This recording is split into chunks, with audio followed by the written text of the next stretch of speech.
listening to our valedictorians.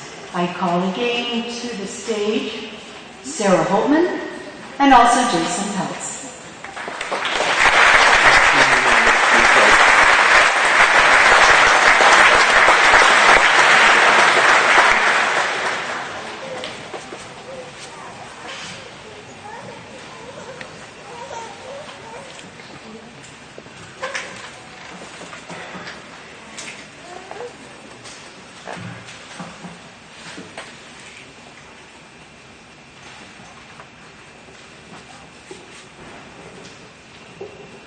Good afternoon, family, friends, staff, community members, and most importantly, graduates. My name is Sarah Holtman. And I'm Jason Peltz.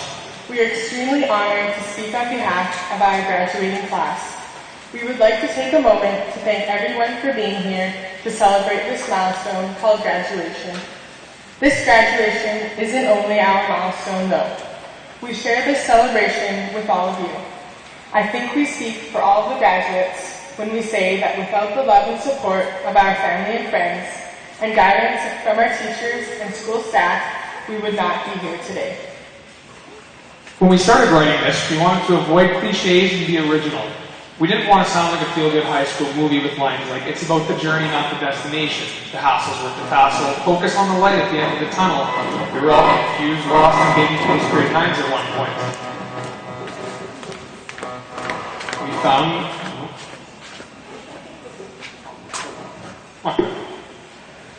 We found ourselves, we all made our mark, and we found out who we are as people. Cliches are a dime a dozen.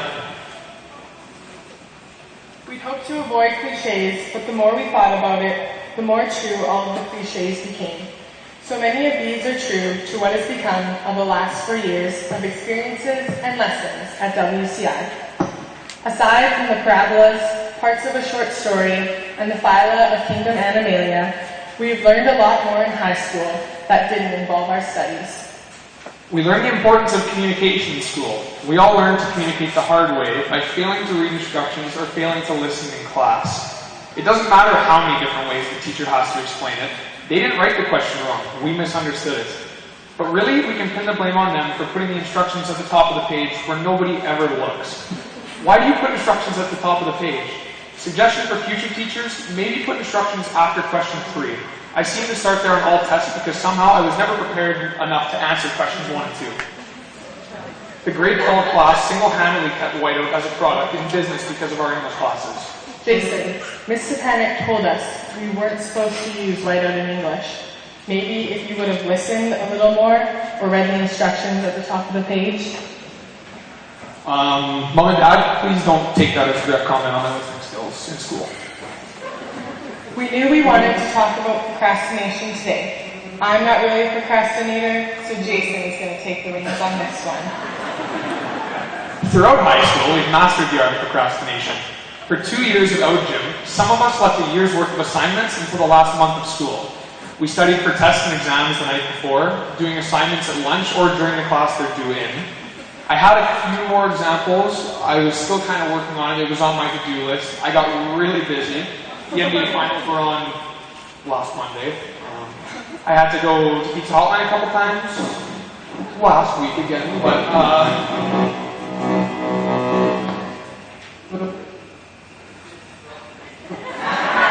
there's not enough here, unfortunately.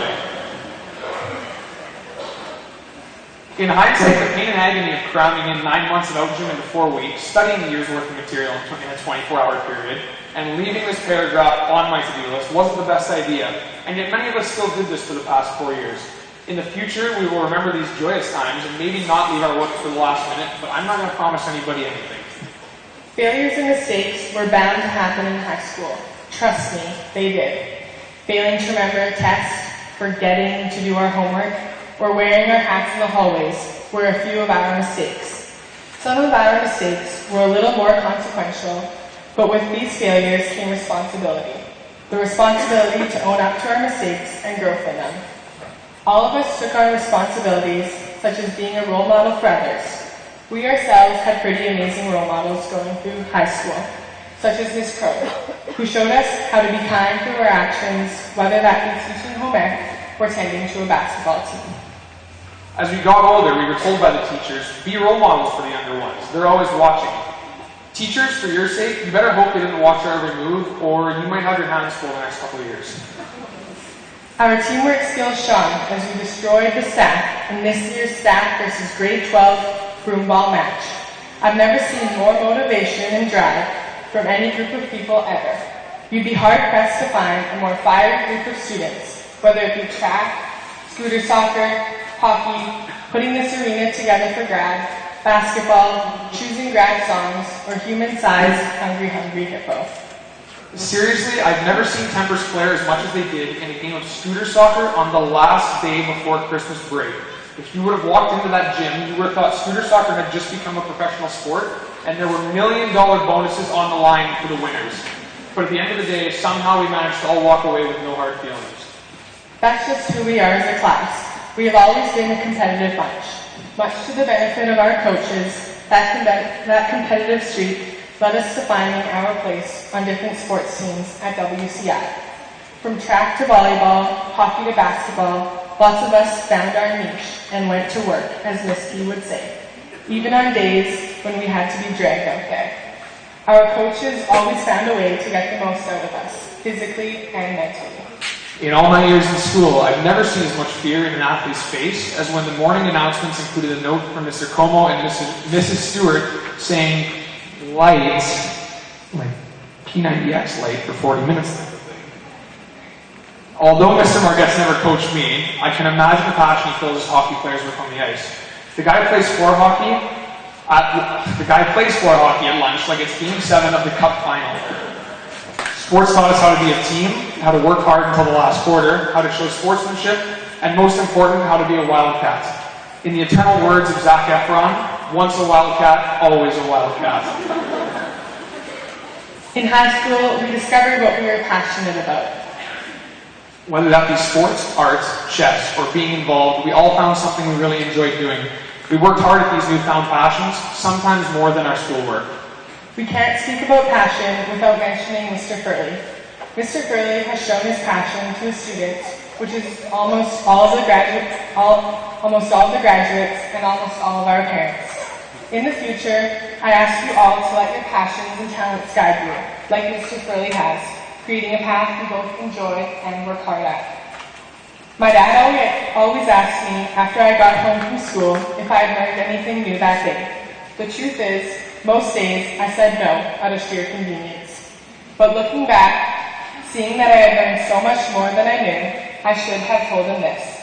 I learned how to communicate, how to not procrastinate, how to be responsible, how to work on a team, and how to let my passions guide me. We all learned so much more than this in high school. We are now fully equipped with a toolbox of knowledge and values to go out into the world. To our teachers, thank you for seemingly plotting against us and scheduling 10 tests in 3 days across all subjects. I've never been in a staff room before, but I always imagined something like a war room scene from a movie, where the generals sit around the table smoking big Cuban cigars and strategically move pieces on a map. We know it wasn't easy teaching our class. We weren't always the most appreciative, quiet, or attentive bunch. Trust me, if we could do it over, we'd like to say we'd do it better the second time, but no guarantees. All jokes aside, thank you for dedicating your time during, before, and after school to help us better ourselves. To our families, we are extremely grateful for what you have done for us for our entire lives. We know that at times we made things difficult, and you may or may not have wanted to sell us on the black market, but we're glad that you didn't. You've taught us to be kind, generous, and caring people. You've tried to teach us to be smart and responsible young adults. We'll get there, be patient, there's a learning curve. You guys were the kick in the pants that we didn't always want, but needed. And we didn't always appreciate it then, but being here in this arena now, we definitely do. We all came into high school mostly strangers, but we are leaving as friends and classmates. Showing up in grade 9, coming from 3 different middle schools, it was a little awkward at first. We didn't really want to venture outside of our past friend groups, but once we did, we were glad we had. We have learned to build friendships from being together on house teams at Crazy Olympics, on sports teams, and came together for skip day. It is the connections we made throughout these 4 years that made going to school worthwhile and was as important as academics. Having a good group of friends made mornings, classes, and exam week bearable. The support from our friends we have made in these past 4 or even past 13 years has meant everything. Had it not been for WCI, I wouldn't have forged friendships or made memories that I will carry with me a lifetime. Had it not been for WCI, I wouldn't have met the people who introduced me to the world's best pulled pork sandwiches. I don't know where she is, but shout out Tracy Finley wherever you are. Had it not been for WCI, I wouldn't have had such a busy social and activities calendar outside of school. We don't have the words to sum up what friendship has done for us. While Jason and I were writing the speech, Miss P said something about sea turtles, eggs, seagulls, and the ocean, and how it related to life. And if I could remember what she had said, I'm sure it was extremely insightful and went perfect in the speech. Since we can't remember, we'll leave you with this. We may all feel like the future is daunting, and in some ways it is. Once we leave this place, we will be encountering new challenges, new opportunities, and new people. There is no limit to the paths we can take. The future is a mystery, really, and we will all solve this mystery in our own way. All that we have been taught, the lessons learned, and the friendships we have gained in high school have better prepared us to solve this mystery. We will not only endure whatever awaits us on the horizon, we will thrive. In the words of William S. Burroughs, the aim of education is the knowledge not of facts, but of values. Congratulations, graduates of 2016.